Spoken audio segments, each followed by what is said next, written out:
Kur gjen në punë pa dashje, një kolegë që ecën muhabeti shumë mirë dhe ti kupton që ana shpirtërore që ka më rëndësishme se dhe ty ajo ty të bën të shkosh në punë me qejf, ta takosh atë njeriu për ditë, e bla bla bla bla, fillon dhe pa dashje gabon, sepse njëkohësisht nuk ka guxim për të thënë partnerit vet që mendoj që me disnes është over, bën ndarjen dhe pastaj se çfarë bën të mjetën ta është puna jote. Po nëse ti është sepse kjo ka të bëjë pak dhe me ego, që ti s'do të lëshosh as këtë, po do t'ja plotësosh vetes dhe këtë. Po dy kungull dhe një sjetull nuk banë. Da, një kungull te, një kungull ande. Bravo. Shumë më mirë për vetë çiki. Për vetë? Për vjetë çiki. Për moshën çiki.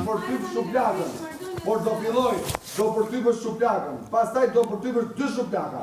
Pastaj do Po gjithashtu mendoj që ka të bëjë shumë me rasti si rritesh, mungesat që ke pas gjithë kohës në jetë, sepse ka karakteri që njerëzit që janë aq të dobët, saqë nuk di të superojnë fatkeqësitë e jetës vet.